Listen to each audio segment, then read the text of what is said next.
ఏం నాన్న మీరనేది? అబ్బాయి చక్కగా ఉంటాడు, చదువుకున్నవాడు, మంచి పొజిషన్లో ఉన్నాడు. పైగా మనకి బంధువు. చిన్నప్పటి నుంచి అతను నీకు తెలుసు కాబట్టి ఈ సంబంధం ఫిక్స్ చేశాను. మీరు ఫిక్స్ చేసే ముందు నన్ను ఒక మాట అడగాల్సింది నాన్న.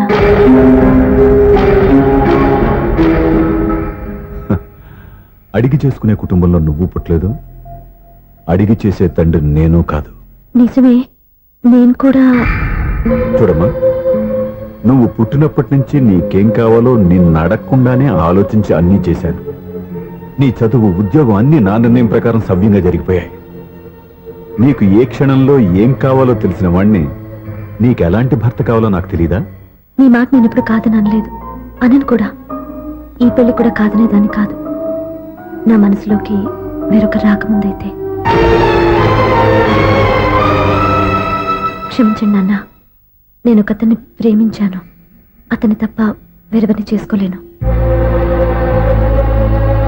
అంటే వయసుతో పాటు సొంతంగా నిర్ణయం తీసుకునే ధైర్యం కూడా పెరిగిపోయిందన్నమాట. నాకు నచ్చిన వ్యక్తిని నాకిచ్చి చేయమని మిమ్మల్ని అడగకూడదా? నేను వాళ్ళకి మాటిచ్చాను. నేను నా మనసే అతనికి ఇచ్చాను. అప్పుడు నీ మనసులో నేను లేనా? నా అభిప్రాయం ఏంటో తెలుసుకోవాల్సిన అవసరం నీకు లేదా? ఈ మాటలు, మనసులు జీవితాన్ని నిలబెట్టావు. నేను చెప్పిన సంబంధం నువ్వు చేసుకుని తీరాలి. దయచేసి నన్ను బలవంతం చేయొద్దు. ఎదురుగా నిలబడి మాట్లాడడానికి ఆలోచించే నా కూతురు ఎదిరించి మాట్లాడుతుంటే బలవంతం చేయక ఏం చేయమంటావో చెప్పు. మిమ్మల్ని ఎదిరించే పొరపాటు నేను ఎప్పుడూ చేయలేను. దయచేసి నన్ను అర్థం చేసుకోండి. ఓ పని చేయి, రాత్రంతా ఆలోచించి పొద్దున్నే నీ నిర్ణయం చెప్పు. రాత్రంతా ఆలోచించినా కాలం మారిపోతుంది, కానీ మనసు మారిపోదు కదా నాన్న. కాలం మారుతూ మనిషినే మార్చొచ్చు కదమ్మా. రెస్ట్ తీసుకో, పొద్దున్నే కలుద్దాం.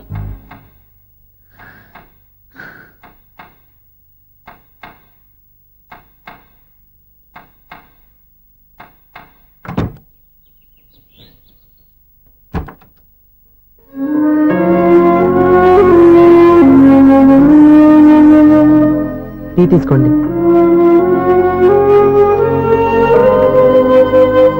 అమ్మా, ఏంటిదంతా? పంతులు గారు వచ్చి. నేను చెప్తాను, ముందు నేను అడిగిన దానికి సమాధానం చెప్పు. రాత్రంతా ఆలోచించుకున్నావు కదా, ఏం నిర్ణయం తీసుకున్నావు? ఒక రాత్రిలో నిర్ణయం మార్చుకోవడానికి నేనేం తప్పు చేయలేదు నాన్న. చివరిసారిగా అడుగుతున్నాను. ఒక ప్రశ్నకి సమాధానం ఒకటే ఉంటుంది, కానీ మరో సమాధానం ఉండదు కదా నాన్న. తండ్రికి కాదు, ఒక టీచర్కి చెప్పాల్సిన పద్ధతిలో సమాధానం చెప్పావు. నా నిర్ణయం కూడా విను. నీకు తల్లి, చెల్లి, తమ్ముడు, ఈ నాన్న కావాలి అనుకుంటే నేను చెప్పిన వాడిని పెళ్లి చేసుకుని అత్తవారింటికి కాపురానికి వెళ్ళు. కాదు, నీకు నచ్చిన వాడిని చేసుకుని నువ్వు కాపురం చేయాలి అనుకుంటే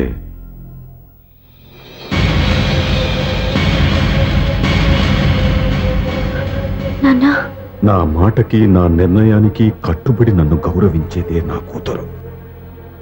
నా మాట కాదని ఎప్పుడైతే సొంత నిర్ణయాలు తీసుకుందో అప్పుడే నా కూతురు చచ్చిపోయింది.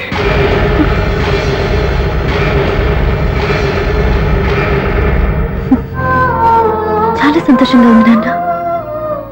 ఏ తల్లిదండ్రులైనా ఎక్కడ టార్గెట్ చేస్తారో మీరు కూడా అక్కడే టార్గెట్ చేశారు. ఇన్నాళ్ళు కలిసి బతికిన అమ్మ, నాన్న, చెల్లి, తమ్ముడు విడిపోకూడదని ఒక్క క్షణం మీరు పొరపాటుగా ఆలోచించి మీరు చెప్పిన వాడిని పెళ్లి చేసుకున్నాను. జీవితాంతం నేను బాధపడాలి? లేదు, ఈ క్షణమే సరైన నిర్ణయం తీసుకుని నాకు నచ్చిన వాడిని చేసుకుంటే ఏ నాటికైనా మిమ్మల్ని ఒప్పిస్తాను. మళ్ళీ మీతో కలిసిపోతాను. ఈ నమ్మకం నాది కాదు, మీ రక్తానిది. ఆ రక్తంతో పాటు పంచిన మీ ప్రేమది. ఆ ప్రేమ నువ్వు చంపేశావు.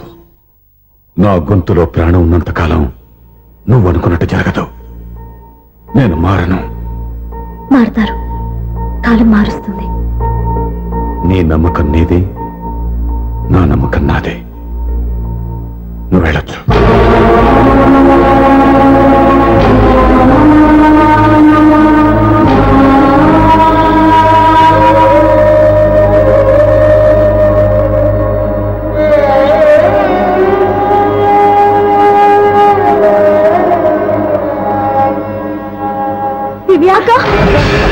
పంతులు గారు, నా పెద్ద కూతురు చచ్చిపోయింది, పిండం పెట్టించండి.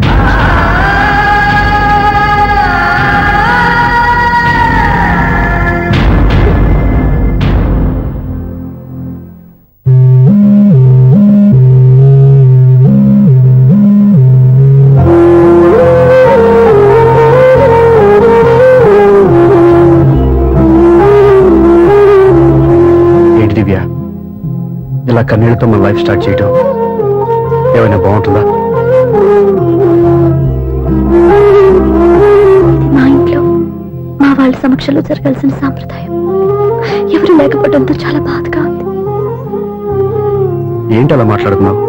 మా అమ్మ నాన్న ఉన్నారుగా. చచ్చా, అత్తమాల గురించి కాదండి, మా వాళ్ళు కూడా మనతో ఉంటే ఇంకా సంతోషంగా ఉండేది. చూడు దివ్య, నీకెంత నమ్మకం ఉందో నాకు తెలియదు, కానీ ఏనాటికైనా మీ వాళ్ళు మనతో కలిసిపోతారని నాకు బాగా నమ్మకంగా ఉంది.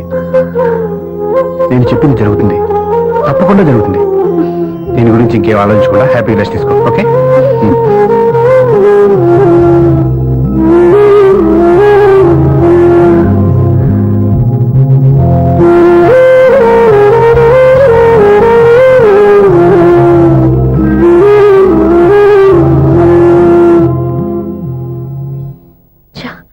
ఫస్ట్ నైట్ తను అప్సెట్ చేశాను.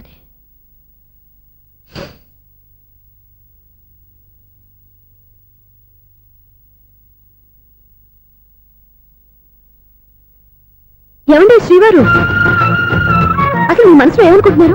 నేనేమనుకోవట్లేదే. ఏమనుకోవట్లేదా? ఇది మన ఫస్ట్ నైట్. కాదనలేదే. నేను ఈ కార్నర్లో మీరు ఆ కార్నర్లో పడుకుంటే చూసేవాళ్ళు ఏమనుకుంటారు? ఇక్కడ ఎవరున్నారని అనుకోవడానికి. మీరు అటు తిరిగి పడుకుంటే నేనే అనుకుంటాను. ఇప్పుడు నన్ను ఏం చేయమంటావు? నువ్వు అప్సెట్ లో ఉన్నావు కదా. నేను అప్సెట్ లో ఉంటే మీరే కదా సెట్ చేయాలి. సెట్ చేయాలా? అవును. ఎలా చేయాలి? అయ్యో నా రాత. మిమ్మల్ని ప్రేమించడానికి నేనే మీ వెంట పడాలి, పెళ్లి చేసుకోవడానికి నేనే స్టెప్ తీసుకోవాలి. ఇప్పుడు కూడా నేనే. రావయ్యా నా మొగుడు.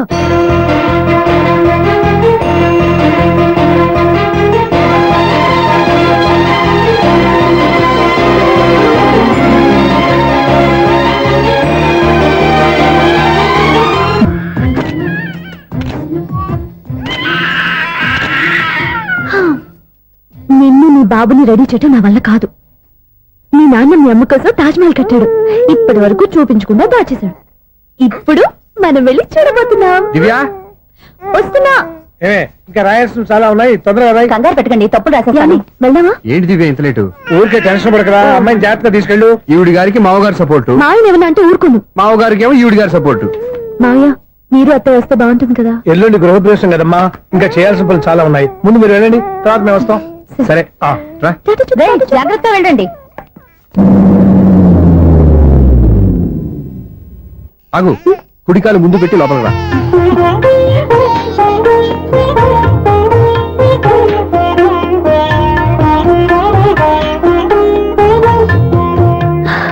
ఎలా ఉంది? సూపర్. నీ కళ్ళల్లో సంతోషం చూడడానికే కదా ఇన్నాళ్ళు దాచాను. ఇంతటితో నా బాధ్యత అయిపోయింది. ఇక ముందు ఇంటి బాధ్యత మొత్తం నీదే. మీరు చూడు, నన్ను చూడలేడు. నువ్వు ఎత్తుకోండి. ఏయ్, ఏంట్రా? ఓకే.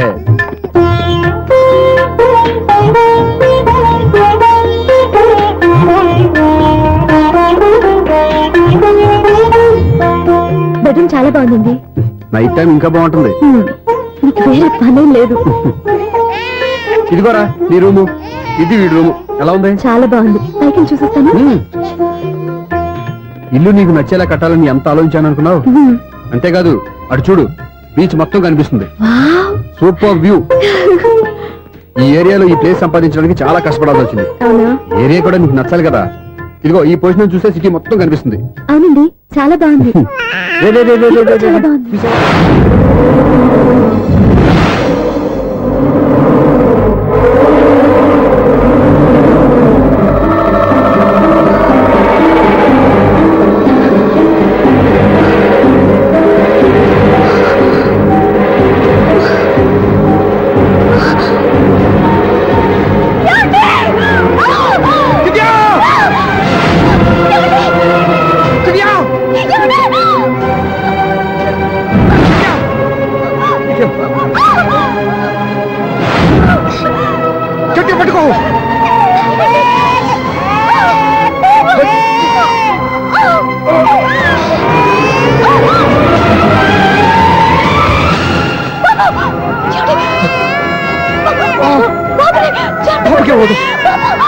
నువ్వు గట్టి పట్టుకో.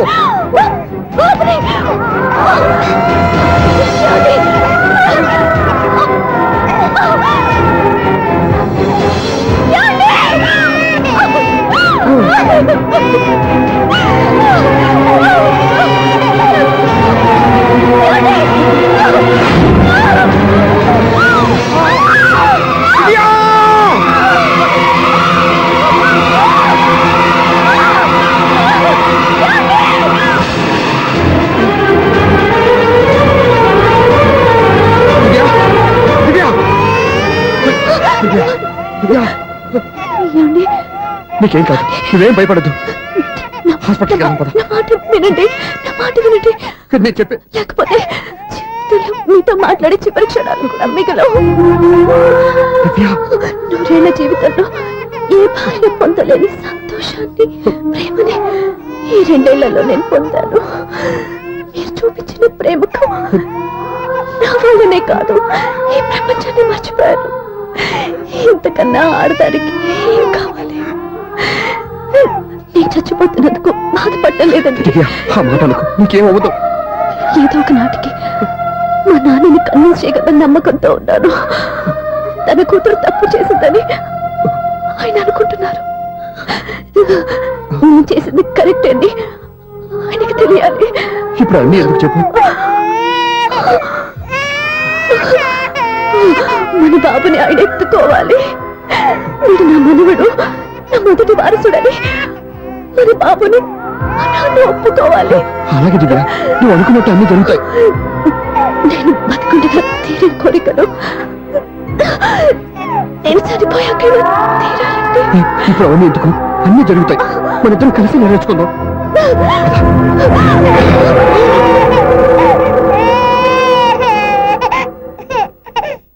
దివ్య, నా కంటి పాప నీవే, నీ కంటి రెప్పవేనే, ఏ నలుసు వంక నిన్ను నేడు తాకలేవునే.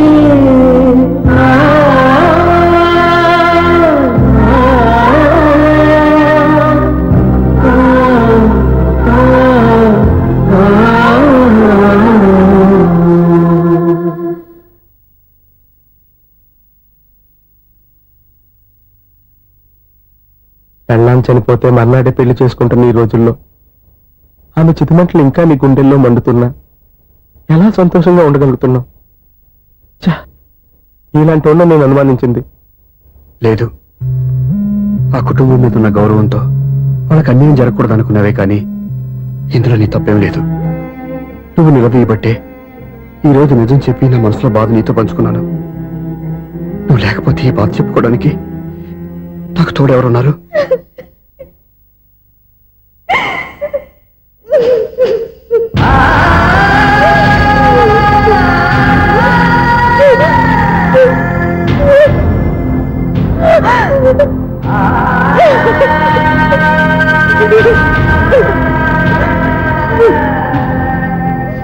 స్వప్న,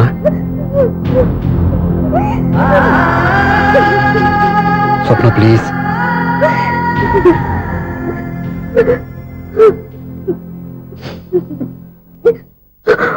మా అక్కంటే నాకు ప్రాణం. ఇంటికి మనీ ఆర్డర్ వచ్చినప్పుడల్లా తనెక్కడో క్షేమంగా హాయిగా ఉందని సంతోషపడేదాన్ని నేను. ఏదో ఒక రోజు మా నాన్న మనసు మార్చి మళ్ళీ నాతో కలిసిపోతుందని ఆశపడేదాన్ని. కానీ ఆ ఆశ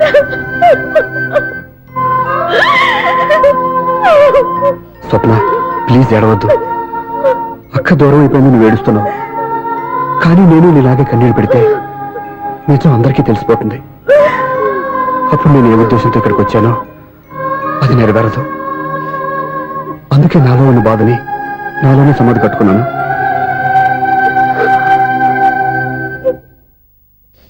దివ్య చనిపోయిన విషయం మీకు ఇంతవరకు ఎందుకు చెప్పలేదో తెలుసా? దివ్యకి ఇచ్చిన మాట నిలబెట్టడం కోసం. అవును స్వప్న, ఈ విషయం మీకు ముందే తెలిస్తే కాదని వెళ్ళిపోయిన కూతురే పోయినప్పుడు ఆ కూతురుతో ముడివేసుకున్న సంబంధం ఎందుకని అక్కడితో వదిలేసేవాళ్ళు. అప్పుడు దివ్య చివరి ఆశ ఆమె చివరి శ్వాసతోనే ఆగిపోయేది. ఆ ఆశ నెరవేరాలంటే మీ నాన్న తన మనవాడిని గుండెలకు హత్తుకుని ముద్దాడాలి. అప్పటి వరకు నేనెవరు, ఏం జరిగిందనే విషయం ఎవరికీ తెలియకూడదు. Please Swapna.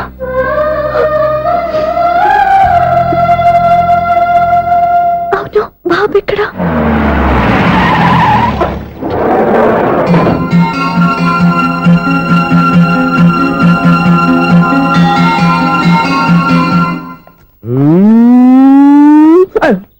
ఎవరాను? Sir, the great director సింగులూరు గారిని కావాలి సార్. నువ్వు ఇబ్బందిగా చెప్పినా నాకు చాలా సంతోషంగా ఉందయ్యా. నన్ను కలవాలని వచ్చావా? మిమ్మల్ని కాదు సార్, డైరెక్టర్ సునీల్ వర్మ గారిని కలవాలని వచ్చాను. సునీల్ వర్మ నేనే. సారీ సార్, నేను ఒక ఆర్టిస్ట్ సార్. ఆర్టిస్ట్ వా? అయితే పెయింటింగ్ పని పైన జరుగుతుంది వెళ్ళు. ఆర్టిస్ట్ కాదు సార్, సినిమా ఆర్టిస్ట్. ఓహో, అయితే ఏం చేయమంటావు ఇప్పుడు? తమ ఎంకరేజ్ ఇచ్చారు సార్, వచ్చాను సార్. నేను ఎవరిని డిస్కస్ చేయనమ్మా. ఏదో డైలాగ్ చెప్పు. సెట్ చేసి చెప్పమంటారు, సెట్ లేకుండా చెప్పమంటారు సార్? సెట్ అయ్యాలో వేయకూడదో డిసైడ్ చేయాల్సింది నేను. నేను సినిమా సెట్ గురించి కాదు సార్ చెప్పేది, ఈ సెట్ గురించి. అయ్యో బాబోయ్, అందరూ స్టూడియోలో సెట్ లేస్తున్నారు, నువ్వు ఏకంగా నోట్లో వేస్తావా? ఏది ఒకసారి సెట్ లేకుండా ఆర్టిస్ట్ అను. ఆశిష్. ఆశిస్సా? ఇంకోసారి స్పష్టంగా క్లియర్ గా చెప్పు. ఆశిష్. అచ్చి బాబోయ్, నువ్వు గట్టిగా అడితే సునామీ వచ్చేసేలా ఉందిరా. నెక్స్ట్ ఇయర్ నేను తుఫాను అనో సినిమా ప్లాన్ చేస్తున్నాను. అందులో ఎయిర్ ఎఫెక్ట్ కోసం, రెయిన్ ఎఫెక్ట్ కోసం నేను పిలుస్తావులే. ఎలా? హలో సూర్య, నీకోసం వెయిట్ చేస్తాను. Monthly maintenance. థ్యాంక్స్ అండి. అరే రే రే రే రే రే, ఎన్ని రోజులైంది నన్ను చూసి. రే రే, సూర్య, ఆ బాబు నా కొడుకేనండి. అంటే నా దగ్గర చాలా విషయాలు దాచావన్నమాట. ఓసారి బాబుని ఇలా తీసురా. లక్ష్మి, సూర్య బాబు. అలాగా? అవునయ్యా, నీకు పెళ్ళిందని మాకెప్పుడు చెప్పనలేదే. మీరు ఎప్పుడు అడగలేదు కదా. ఇలాంటి విషయాలు అడిగితేనే చెప్తారా? చెప్పాల్సిన సందర్భం రాలేదు, ఏమనుకోకండి సార్. ఇందులో అనుకోవడానికే ఉంది. నీ కొడుకు బాగున్నాడు సూర్య. నీ పొలిక మీ ఆవిడ పొలిక? వాళ్ళ అమ్మ పోలికండి. అబ్బాయికి అమ్మ పోలికి వస్తే అదృష్టవంతుడు అంటారు. ఇటు ఇటు ఇటు ఇటు ఇటు ఆ, ఛీ, ఛీ, ఛీ, ఛీ, ఛీ, ఛీ, ఛీ. అది నవ్వుతున్నారా? నన్ను చూస్తే నవ్వొస్తుందా నీకు? ఓకే.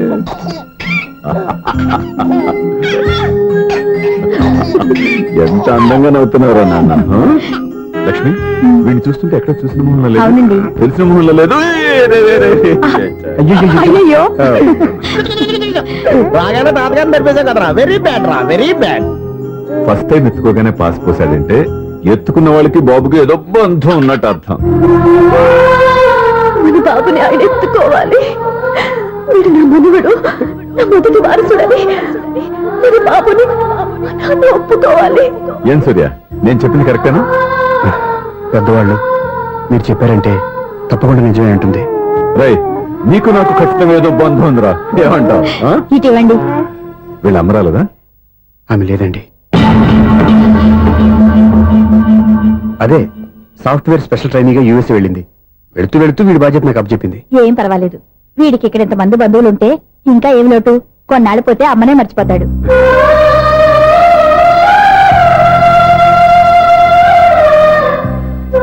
అమ్మా, బండి నాకు ఇవ్వమ్మా. మెల్లగా పడేస్తావు.